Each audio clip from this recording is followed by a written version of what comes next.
হযরত আলী রাদিয়াল্লাহু তাআলা আনহুর শাসনামল দুই লোকের মধ্যে ঝগড়া, কথা কাটাকাটি করতে যায় একজন আরেকজনকে ঘুষি মেরেছে। ঘুষিটা বেকায়দায় পড়ে গেছে, লোকটা জমিনের মধ্যে লোটায় পড়েছে। জমিনের মধ্যে পড়ার সঙ্গে সঙ্গেই লোকটা দুনিয়ার জমিন থেকে বিদায় হয়ে গেছে, তথা লোকটা মৃত্যুর মুখে ঢলে পড়েছে। মূলত যে লোকটা ঘুষি দিয়েছিল সে মারার নিয়তে দেয় নাই, কিন্তু ভাই প্রশাসনের লোক যদি আইসা দেখে লাশের পাশে, তাইলে তাকে বিচারে খাট গড়াবি। এই বয়ে লোকটা আড়ালে লুইকা গেছে। হযরত আলী রাদিয়াল্লাহু তাআলা আনহুর শাসনামল এই মুসলমান যুবক ভাই এই রাস্তার মধ্যে লাশটা পড়ে রয়েছে। বর্তমান দুনিয়ায় তো রাস্তাঘাটে কেউ মরা পড়ে থাকলে তার দাঁড়ে কাছেও কেউ যায় না, যায় আবার না জানি মুসিবতে পড়া লাগে। কথা বলেন ঠিক কিনা? এই জন্য কেউ রাস্তাঘাটে মরা পড়ে থাকলে কেউ তার দাঁড়ে কাছেও যায় না। আগের জমানাটা এমন ছিল না। মুসলমান এক যুবক রাস্তা দিয়ে আসতেছে, হঠাৎ দেখে রাস্তার মাঝখানে একজন মরা রয়েছে। যুবক রাস্তার পাশে ওই মৃত লোকটার কাছে বৈশা আসে হই হুল্লার শুরু করেছে, চিল্লি শুরু করেছে, মাথায় থাপড়া দিতেছে। আরে আমার এই বাইটারে কে মারছে? আমার এই বাইটার ছেলেগুলা এতিম হয়ে গেছে, আমার বাইটার স্ত্রীটা বিধবা হয়ে গেছে, আমার এই বাইটারে কে মারলো? এভাবে হই হুল্লোর মাথায় বারবার আঘাত করতেছে। এই মুসলমান যুবক ভাই প্রশাসনের লোক আইসা পিছন দিয়া তার হাতি দইরা বলতেছে, নিজে মাইরা বুঝি বাপ ধরছস, এখন কান্না করতেছস, অভিনয় করতেছস।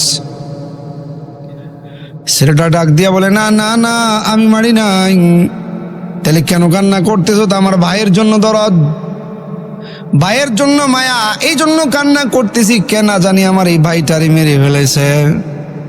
আহারে তার সন্তান গুলা এতিম হয়ে গেছে, স্ত্রীটা বিধবা হয়ে গেছে, কে আমার এই ভাইটারে মারছে? এইভাবে সে কান্না করতেছে। প্রশাসনের লোক বলতেছে, লাশের পাশে যেহেতু ত্বকি পাওয়া গেছে, ত্বকি ফাঁসির কাস্টে ঝুলানো হবে, ত্বকি বিচারে কাঠ গড়ায় দাঁড় করানো হবে। মুসলমান যুবক ভাই কথা বললে পড়ি। এবার যুবকটা ভাবে, আরে যে লোকটা মারছে হয়তো তারও ছেলে সন্তান আছে, তার স্ত্রী পুত্র আছে, এই জন্য হয়তো ভয়া বাইগা গেছে। আমি তো এখনো বিবাহ শাদী করি না, আমার কোনো ছেলে সন্তানও নাই, স্ত্রী পুত্র নাই, আমি মরে গেলে তো কোনো সমস্যা নাই।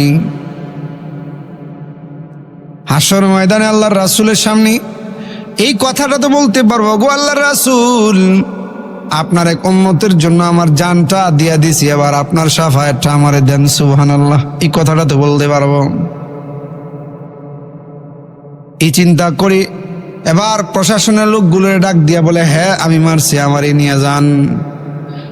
কিন্তু প্রকৃত আসামি সে তো আড়ালে দায়িকা সব কিছু দেখতেছে।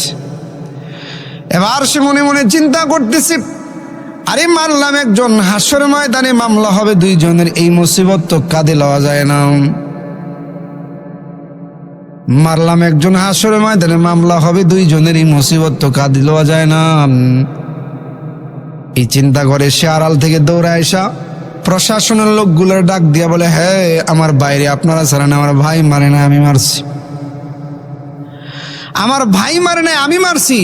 আমার অপরাধের জন্য আমার ভাইকে কেন ফাঁসির কাস্টে ঝুলানো হবে? তাকে কেন বিচারে খাট গড়ায় দাঁড় করাতে হবে? আমার হাতে হাত করা পড়া না, আমি মারছি। এবার ওই যুবক চিন্তা করে, না আমার ভাই মারে না আমি মারছি, আমারে নেন, আমি মারছি আমারে নেন।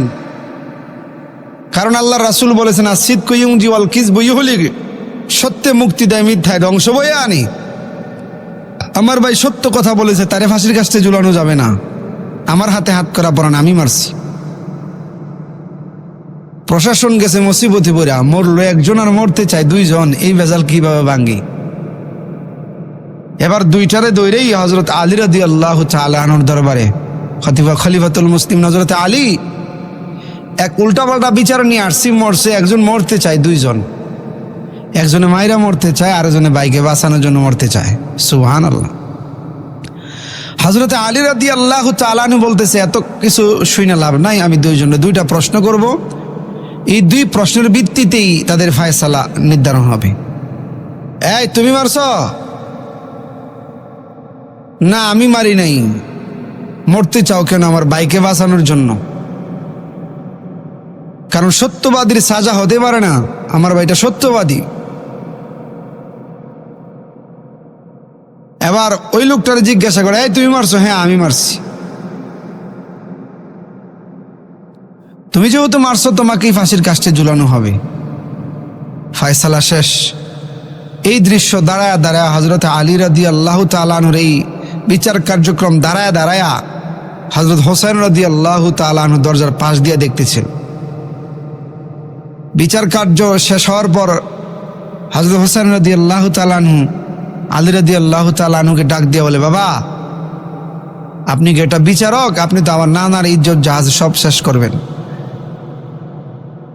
কারণ আমার নানা বলেছে, আসিদকু ইউনজি ওয়াল কিযবু ইউহলিক, সত্যে মুক্তি দেয়, মিথ্যায় ধ্বংস বয়ে আনি। এই লোকটা অপরাধ করে সত্য কথা বলছে, সত্য বলার অপরাধে আপনি তার ফাঁসির কাস্টে ঝুলাবেন? আপনি কি একটা বিচারক? হযরত আলী রাদিয়াল্লাহু তাআলা মনে মনে চিন্তা করে, কথা তো ঠিক। মুসলমানের যুবক ভাই, এবার হযরত আলী রাদিয়াল্লাহু তাআলা আনহু হোসেন রাদিয়াল্লাহু তাআলা আনহুকে ডাক দিয়া বলে, বাবা কি করা যায়? বাবা ছেলে দুইজনে মিলা পরামর্শ করে।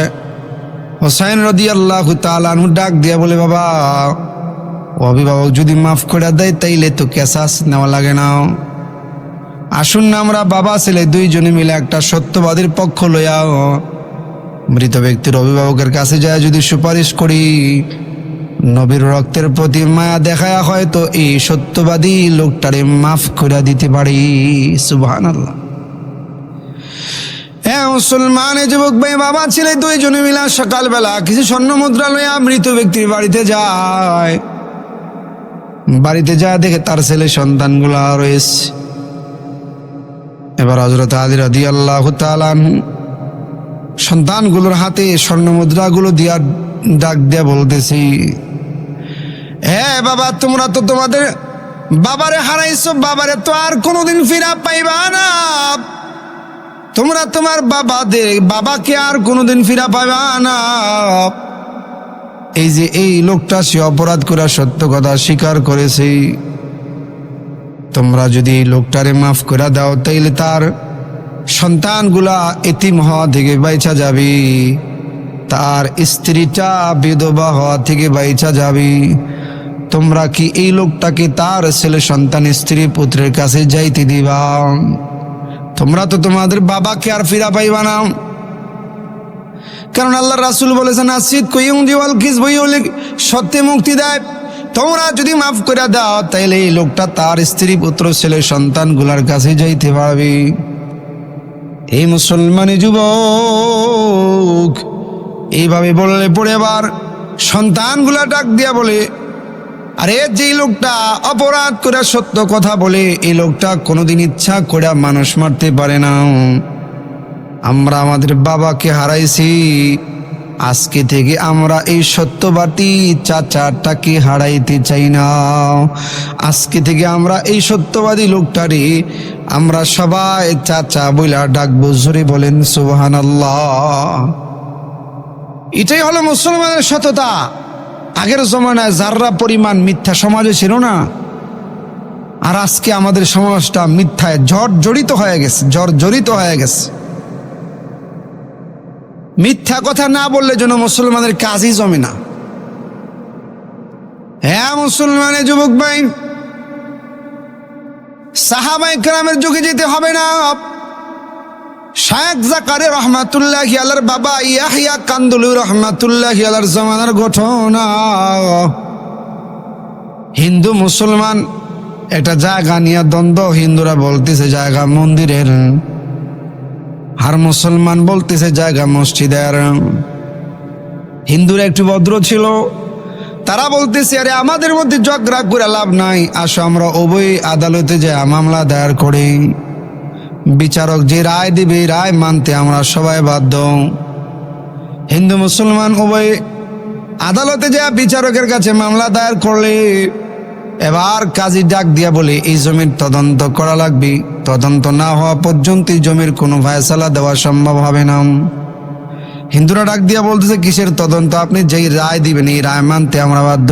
না না না না, এইভাবে কোনো বিচার হয় না, তোমরা এলাকা যাও, এলাকা যে এলাকার মধ্যে সবচাইতে বয়োবৃদ্ধ যেই লোকটাকে তোমরা পাইবাও ওই লোকটাকে নিয়ে আসবে, তার সাক্ষীর ভিত্তিতে এই জমির ফয়সালা হবে।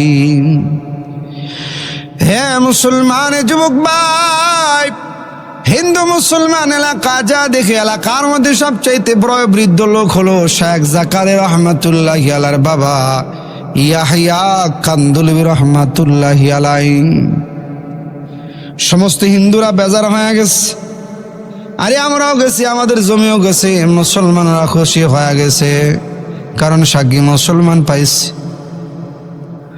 উভয় শেখ জাকারিয়া রহমাতুল্লাহি আলাইহির বাবা ইয়াহিয়া কান্দুল রহমাতুল্লাহি আলাইহিকে সঙ্গে নিয়ে আদালতে উপস্থিত। এবার বিচারক কাজী ইয়াহিয়া কান্দুল রহমাতুল্লাহি আলাইহিকে সাক্ষীর মঞ্চে দাঁড় করাইছে। দাঁড় করায় বিচারক ডাক দিয়া বলে, কাজী ডাক দিয়া বলে, ইয়াহিয়া আপনি গাওয়া প্রদান করুন, সাক্ষী প্রদান করুন, এই জমিটা আগে মন্দিরওয়ালারা বুক করেছে না মসজিদওয়ালারা বুক করেছে? এই কথা বললে পরে ইয়াহিয়া কান্দুল রহমাতুল্লাহি আলাইহি ডাক দিয়া বলে, আরে আমি আল আমিন পয়গম্বরের আল আমিন উম্মত হইয়া গাওয়া প্রদান করতেছি, সাক্ষী প্রদান করতেছি, এই জমিটা আগে মন্দিরওয়ালারা বুক করেছে। সুবহানাল্লাহ। মুসলমানের সংখ্যা বৃদ্ধি পাওয়ার পর মুসলমানরা এই জমিটা হিন্দুদের থেকে দখল করে নিয়েছে। এই মুসলমান যুবক ভাই, এবার কাজী ইয়াহিয়া রাহমাতুল্লাহি আলাইহির এক সাক্ষীর ভিত্তিতে এই জমিটা মন্দিরওয়ালাদের নামে লেখা দিয়েছি। সমস্ত মুসলমানরা নারাজ হয়ে গেছে, এত বড় আলেম হয় কিভাবে মসজিদের জমির বিরুদ্ধে গেছে? হে মুসলমান যুবক, ইয়াহিয়া রহমাতুল্লাহি আলাইহি, ইয়াহিয়া কান্দুলি রহমাতুল্লাহি আলাইহি ডাক দিয়া বলে, আরে আরে আমার এক সাক্ষীর ভিতরে এই জমি কেন? আমার এক সাক্ষীর ভিত্তিতে সারা পৃথিবী যদি হিন্দুদের নামে চলে যাইতো, আমি আল আমিন পয়গম্বরের আল আমিন উম্মত হইয়া, আমি আল আমিন পয়গম্বরের আল আমিন উম্মত হইয়া আমি আমার জবান দিয়া কোনোদিন মিথ্যা সাক্ষ্য দিতে পারতাম না। সুবহানাল্লাহ। এটা হলো মুসলমানের সততা। এ মুসলমান, এ যুবক ভাই, ইয়াহিয়া কান্দুল রহমাতুল্লাহি আলাইহি বাড়িতে চলে যায়। এশারের নামাজ পড়িয়া যখন ঘুমের ঘোরে ঘুমে যাবে, হঠাৎ দরজার বাহিরে হট্টগোলের আওয়াজ শোনা যায়। ইয়াহিয়া কান্দুল রহমাতুল্লাহি আলাইহি দরজা খুলে দেখে সমস্ত হিন্দুরা দাঁড়ানো, হিন্দুদের চোখে পানি। সমস্ত হিন্দুদেরকে দেখে ডাক দিয়া বলতেছে, আরে তোমরা আবার কেন আসছো? সকালবেলা তো এক সাক্ষী দিয়া তোমাদের জমি তোমাদের মন্দিরের নামে দিয়ে আসছি, আবার কেন তোমরা আসছো? হিন্দুরা চোখের পানি ফেলা ডাক দিয়া বলি, ইয়াহিয়া রে, কোন পয়গম্বরের উম্মত হইয়া জবানটারে এত পাক আর পবিত্র বানাইলাও? আমরাও আমাদের নামটা ওই পয়গম্বরের খাতায় উঠাবো। ও ইয়াহিয়া, আমরাও আমাদের জবানটারে পাক আর পবিত্র বানাবো। আমরা আমাদের জবানটাকে পাক আর পবিত্র বানানোর জন্য তোমার কাছে আসছি। আমরা ওই পয়গম্বরের কালিমা গ্রহণ করো, তুমি আমাদেরকে ওই পয়গম্বরের কালিমা গ্রহণ করা দাও। ইয়াহিয়া কান্দুল রহমাতুল্লাহি আলাইহি সমস্ত হিন্দুদের কি একই মজলিসে কালিমা পড়ায়া মুসলমান বানায় নেয়। সুবহানাল্লাহ।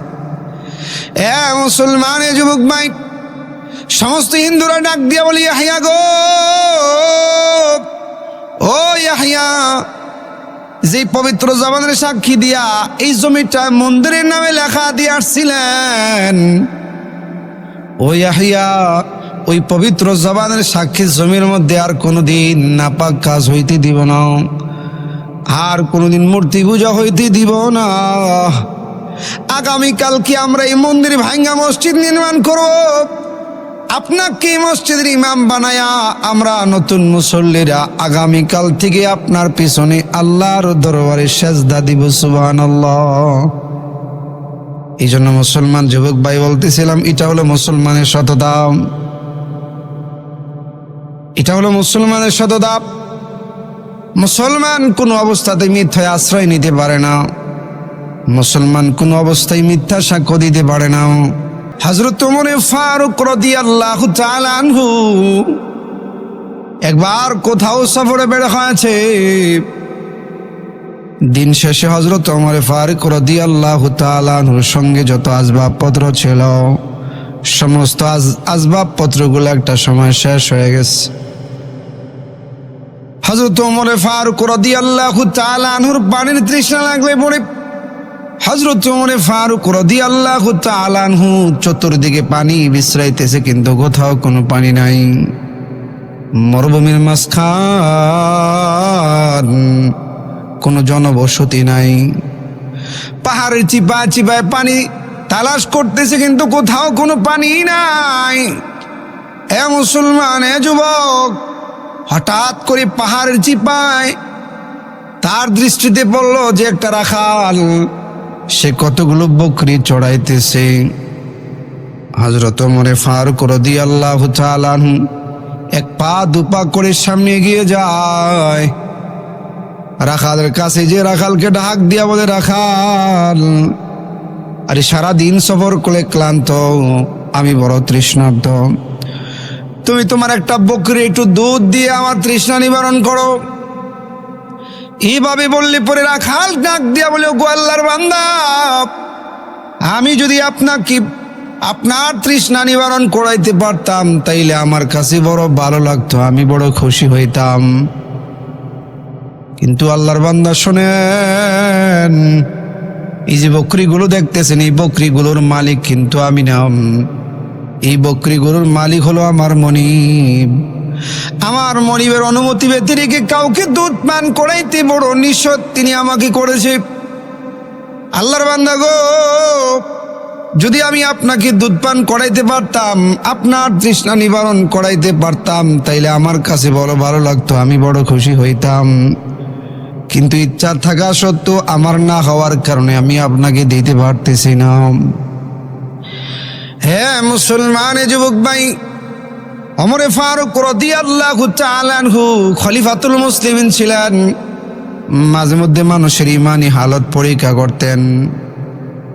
ইমানি হালত পরীক্ষা করার নিয়ত রাখালকে ডাক দিয়া বলে, হ্যাঁ রাখাল ভাই, আরে বিষয়টা যদি এমন হয় যে আমি তোমারে কতগুলো স্বর্ণ মুদ্রা দিয়ে দিই, বিনিময়ে তুমি তোমার একটা বকরি আমাকে দিয়ে দিবা, আমি আমার তৃষ্ণা নিবারণ করতে পারবো। আবার এই বকরিগুলো বোনা করে আমি আমার ছেলে সন্তান স্ত্রী পুত্র সবাইকে নিয়ে রান্না করে মজা করে খেতে পারবো। তোমার মালিক যদি তোমারে জিজ্ঞাসা করে তাইলে তুমি বলে দিবা জঙ্গলার কোন হিংস্র প্রাণী বকরিটাকে খেয়ে ফেলেছে। রাখাল রে, বিষয়টা যদি এমন হয় তাইলে কেমন হয়, তুমিও কিছু লাভবান হইবা।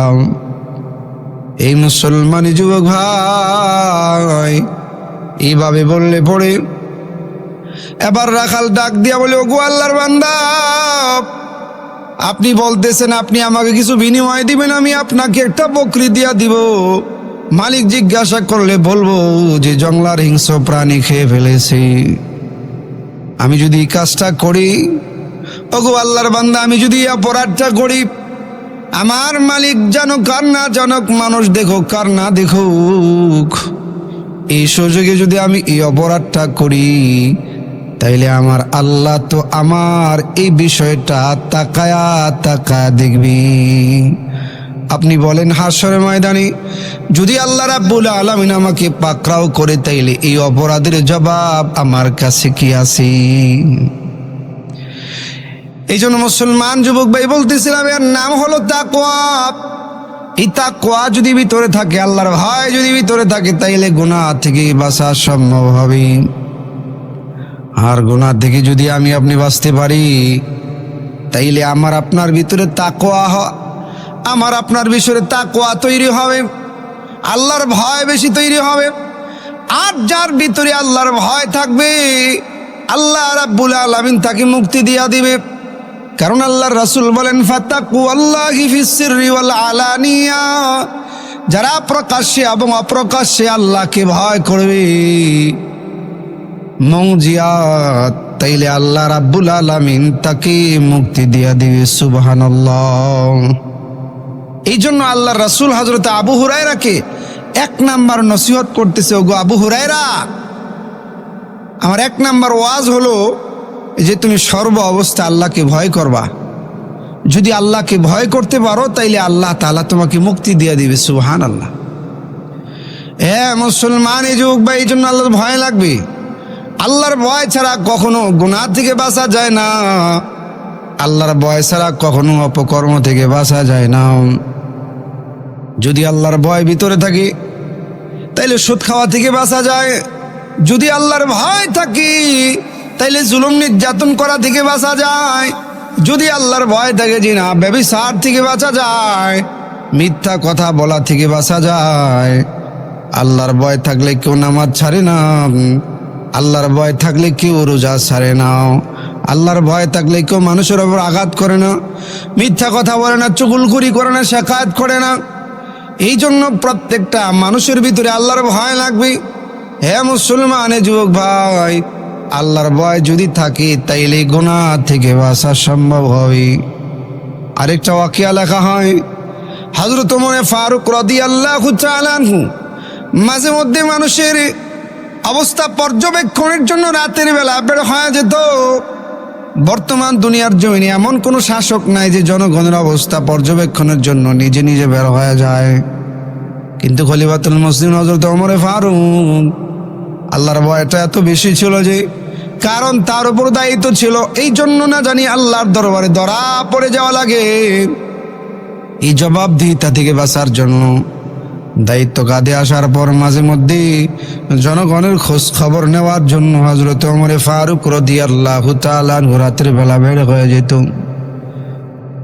একদিন হযরত ওমর ফারুক রাদিয়াল্লাহু তাআলা এক এলাকায় প্রবেশ করে এক গলি দিয়ে ঢুকেছে। রাতের অন্ধকার, এক তাঁবুর পাশ দিয়ে যাচ্ছিল। তাঁবুর ভিতর থেকে হঠাৎ আওয়াজ আসে। এক মেয়ে তার মাকে ডেকে বলে, এক মহিলা তার মেয়েকে ডেকে বলে, মা মারে তাড়াতাড়ি ঘুম থেকে ওঠ, তাড়াতাড়ি ঘুম থেকে ওঠ, ও মা তাড়াতাড়ি ঘুম থেকে ওঠো, এমনিতে আমাদের দুরবস্থা যাচ্ছে। এই রাতের অন্ধকার থাকা অবস্থায় যদি বকরির দুধ দহন করতে পারি তাইলে দুধের মধ্যে পানি মিশাইতে সহজ হবে, কেউ দেখবে না। এইভাবে যদি কিছুদিন চালাইতে পারি, বাজারে বেশি দামে দুধ বিক্রি করা যাবে, আস্তে আস্তে আমাদের দুরবস্থা কেটে যাবে। এইভাবে বললে পরে এবার মেয়েটা ডাক দিয়া বলে, মা গো, খলিফাতুল মুসলিমিন হযরত ওমর দুধের মধ্যে পানি মিশাইতে নিষেধ করেছি। যদি কেউ দুধের মধ্যে পানি মিশায় তাইলে বিচারের কাঠ গড়ায় দাঁড়াতে হবে। এইভাবে বললে পরে আবার মা ডাক দিয়া বলে, হে বোকা, আমি ওমর কোথায়, আমরা কোথায়? ওমর তো তার রাজ সিংহাসনে সে অবস্থান করতেছে, আমরা হলাম গ্রাম্য এলাকার এক পরিবেশের মানুষ। এখানে ওমর আসবে না, কেউ জানবে না, কেউ দেখবে না। রাতের অন্ধকার থাকা অবস্থায় দুধ দহন করলে কেউ বুঝতেই পারবে না। তাড়াতাড়ি ওঠো, আমরা দুধের মধ্যে পানি মিশাইতে সহজ হবে। এই মুসলমানি যুবক ভাই, আল্লাহর ভয় যে কাকে বলেন বুঝেন, আল্লাহর তাকওয়া যে কাকে বলে বুঝেন। এভাবে বললে পরে এবার মেয়েটা ডাক দিয়ে বলে, মা গো, তুমি বলতেছো রাতের অন্ধকার কেউ দেখবে না, জানবে না, ওমরের কাছে সংবাদ পৌঁছবে না। মা গো, আমি মিলা দুজনে যদি অপরাধটা করি, গুনার কাজটা করি, মানুষ দেখুক আর না দেখুক, ওমরের কাছে সংবাদ পৌঁছুক আর না পৌঁছুক, মা আমি দুইজনে মিলা এই অপরাধটা যদি করি তাইলে আমার আল্লাহ তো আকাশে থাইকা থাইকা দেখবি। হাসরের ময়দানে যদি আল্লাহ রাব্বুল আলামিন এই দুধের ব্যাপারে প্রশ্ন করে তাইলে মা আমি আল্লাহর দরবারে কিভাবে জবাব দেব? ওই দিন তো আল্লাহর দরবারে আর কোনো পার পাওয়ার রাস্তা থাকবে না। অতএব এই গুনার কাজ করা যাবে না। এই গুনার কাজ করতে গেলে আল্লাহর কাছে জবাব দেওয়া লাগবে। এই জন্য মুসলমান যুবক ভাই বলতেছিলাম, এটাকে বলা হয় ভয়, এটাকে বলা হয় তাকওয়া। যদি কারো ভিতরে তাকওয়া থাকে তাইলে আল্লাহ রাব্বুল আলামিন তাকে মুক্তি দিয়ে দেবে। এই জন্য আল্লাহ রাব্বুল আলামিন বলেন, ইয়া আইয়ুহাল্লাযীনা আমানু তাকুল্লাহা ওয়া কুলু কাওলান সাদীদা। হে ঈমানদাররা, তোমরা আল্লাহকে ভয় করো। যদি তোমরা আল্লাহকে ভয় করতে পারো, ওয়া মাইয়াত্তাকিল্লাহা ইয়াজআল লাহু মাখরাজা ওয়া ইয়ারযুকুহু মিন হাইসু লা ইয়াহতাসিব। যারা আল্লাহকে ভয় করে, যাদের ভিতরে তাকওয়া আছে, যারা তাকওয়ার মালিক, আল্লাহ রাব্বুল আলামিন তার ধারণা অতীত থেকে আল্লাহ তাআলা তাকে রিজিকের ব্যবস্থা করে দিবে। সুবহানাল্লাহ। কারণ আল্লাহ রাসূল বলেন, ইন্না সিদকা বিররুন ওয়া ইন্নাল বিররা ইয়াহদি ইলাল জান্নাহ ওয়া ইন্নাল কিযবা ফুজুরুন ওয়া ইন্নাল ফুজুরা ইয়াহদি ইলান নার। সত্য বলা এটা বড় কঠিন, সত্য বলা এটা বড় কঠিন। এই সত্য বলাই জান্নাতের দিকে রাস্তা দেখায়, আর মিথ্যা, এই মিথ্যা বলায় মানুষকে জাহান্নামের দিকে রাস্তা দেখায়। এই জন্য সদা সর্বদা সত্য কথা বলো, কখনো মিথ্যার আশ্রয় নিব না। কারণ আল্লাহ বলেন, ইয়া আইয়ুহাল্লাযীনা আমানুত্তাকুল্লাহা ওয়া কুলু কাওলান সাদীদা। হে ঈমানদাররা, তোমরা আল্লাহকে ভয় করো এবং সদা সর্বদা সত্য কথা বলো। আল্লাহ রাব্বুল আলামিন আমাদের সবাইকে সদা সর্বদা